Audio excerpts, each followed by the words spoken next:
umat Islam tidak menjadi orang taklid. Maka melihat ayat ini Rasulullah mengeluarkan ucapan. Nah, ucapan Rasulullah itu bahasa kitanya hadis. Apa? Hadis. Apa bunyinya? Tolabul ilmi fariidhah ala kulli muslimin wa muslimatin. Jadi yang mengaku umatnya Nabi Muhammad, yang mengaku nih, yang mengakui, ya, yang mengaku bahwa kita umatnya Nabi Muhammad, maka ketika nabinya mengatakan tolabul ilmi fariidhah, ya kita harus nurut. Kadang kita teriak-teriak, kita ini umat Muhammad, kita bersolawat kepada Nabi Muhammad, tapi hadis beliau kadang-kadang dicuekin, ya. Maka wajar kalau beliau sampaikan dalam hadis yang lain, kullu ummati yadkhulunal jannah. Semua umatku masuk surga. Seneng nggak? Illa man aba, kecuali ada umat Nabi Muhammad yang tidak mau masuk surga.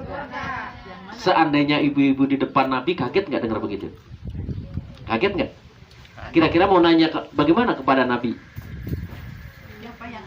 Siapa yang tidak mau masuk surga? Qalu mayyaba ya Rasulullah, siapa yang tidak mau masuk surga? Nabi menjawab, man ata'ani dakhalal jannah wa man asani faqad aba. Orang yang mau tunduk kepada Quran dan sunnah itulah orang yang mau masuk surga.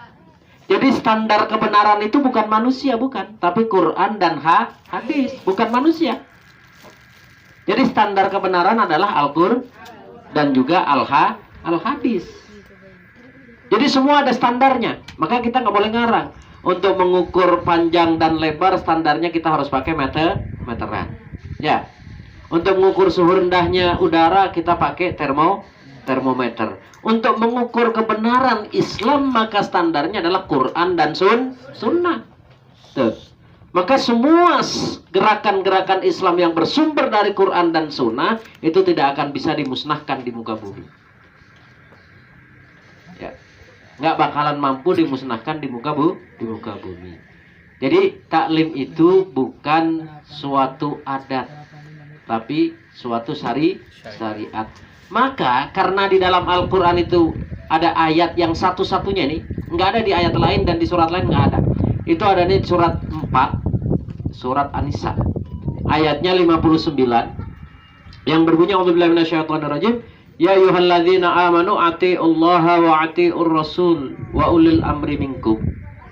Jadi orang yang beriman itu harus punya Allah. Ya, kita punya Allah apa enggak? Ya. Kalau punya kita harus taat kepada Allah. Kalau enggak punya enggak mungkin kita taat kepada Allah. Harus taat kepada Rasulullah. Berarti kita punya Rasul apa enggak?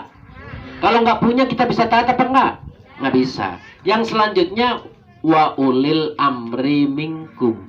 Dan umat Islam harus taat kepada pemimpin umat Islam. Berarti umat Islam harus punya pemimpin apa enggak? Harus. Kalau enggak punya bisa taat apa enggak? Enggak bisa. Karena enggak punya pemimpin. Tuh. Nah, pemimpin umat Islam itu, kita itu jangan merasa lebih hebat daripada Nabi. Boleh nggak merasa lebih hebat daripada Nabi? Nggak boleh. Jadi ada sebuah waktu, ada sebuah kurun, ada sebuah zaman, itu dinamakan zaman terbaik. Kapan itu? Zaman ketika Rasulullah wafat setelah itu, yaitu zaman Khulafaur Rasyidin. Itu kurun dan waktu yang terbaik. Orang-orangnya pandai-pandai, orang-orangnya pintar-pintar, fasih baca Al-Quran, fasih dengan ilmu fikihnya. Bagaimana mereka mendengarkan apa yang disampaikan oleh Rasulullah? Maka ketika Rasulullah menyampaikan, sesungguhnya Bani Israel itu dipimpin oleh seorang nabi. Apabila nabi yang satu meninggal, maka diganti nabi yang lain. Begitu seterusnya sampai dengan aku Muhammad. Maka setelah aku Muhammad, yang dimaksud umat Islam tidak lagi dipimpin oleh seorang nabi dan tidak dipimpin oleh seorang rasul, tapi Nabi Muhammad dipimpin oleh seorang khalifah. Fatakunu khilafah, dan nanti akan dipimpin oleh seorang khalifah yang jumlahnya banyak. Maka sepandai-pandainya Abu Bakar As-Siddiq, Kira-kira Abu Bakar As-Siddiq dengan kiai-kiai sekarang lebih pintar mana? Hah? Abu Bakar As-Siddiq kenal? Kira-kira dengan kiai-kiai zaman sekarang ini pintaran mana? Ya pasti pintar Abu Bakar As-Siddiq lah. Orang beliau itu 4 sahabat, namanya gelarnya itu Khulafaur Rasyidin, Khulafa Mursidah, pemimpin yang mursyid yang tidak pernah keluar dari Quran dan Sunnah. Ketika Nabi menyampaikan hal itu, bahwa sesungguhnya pemimpin umat Islam itu hanya 2, dari Nabi Adam sampai Nabi Muhammad, pemimpinnya Nabi dengan sistemnya nubuah, atau Rasul dengan sistemnya kerasulan. Maka setelah itu umat Islam dipimpin oleh seorang khalifah, tidak serta-merta, woi saya ini orang gagah, saya orang pintar, banyak pengikut, saya mendirikan organisasi. Enggak. Ya, mereka bermusyawarah, Abu Bakar, Umar, Utsman, kecuali Ali yang tidak hadir dalam musyawarah itu karena beliau lebih konsentrasi mengurus jasad mertuanya, yaitu Rasulullah SAW. Ya, jadi pada saat itu mereka berkonsentrasi untuk mendapatkan pemimpin setelah Rasulullah wafat. Baru terangkatlah Abu Bakar As-Siddiq sebagai khalifah yang pertama. Baru beliau kembali mengurus jasad Rasulullah. Maka jasad Rasulullah ini tidak dikubur selama 3 malam 2 hari. Ini pertanda pentingnya umat Islam harus punya pemimpin. Nah, ayat ini sekarang tidak berlaku. Mengaku umat Islam tapi hari ini tatkala ditanya pemimpinnya keder. Katanya umat Islam itu umat yang satu. Ya, benar apa tidak nih? Umat Islam ini umatan wahidah, umat yang satu. Coba kita pakai akal yang sehat. Kalau umatnya satu, pemimpinnya berapa? Ya harus satu. Itu nggak usah sekolah tinggi-tinggi, sudah SD juga ngerti. Kalau yang namanya umat yang satu, pemimpinnya satu.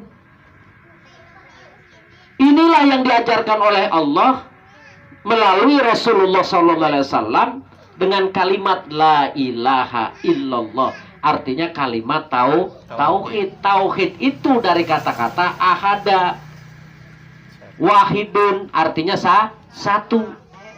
Jadi orang yang sudah melafazkan kalimat la ilaha illallah, maka dia konsekuensinya harus bersatu. Kalau la ilaha illallahnya fasih, la ilaha illallah, la ilaha illallah, tapi nggak mau bersatu, menipu Allah dia. Menipu Allah, menipu Rasulullah dia, dan menipu dirinya sendiri. Karena melafazkan la ilaha illallah, dia tidak mau bersatu. Ibu-ibu kalau sholat ada tahiyat awal, tahiyat akhir nggak? Ada. Kalau ngomong asyhadu alla ilaha, apa yang dikeluarkan? Yang digerakin anggota tubuh kita ngapain? Jarinya diapain? Nah, berapa yang ditelunjukin? Satu. Tuh. Itu saja sudah makna bahwa ketika orang mengatakan asyhadu alla ilaha illallah, ya, cuman kan kita nggak boleh tahiyatnya begini, asyhadu alla ilaha illallah, boleh apa enggak? Kalau tausiah boleh.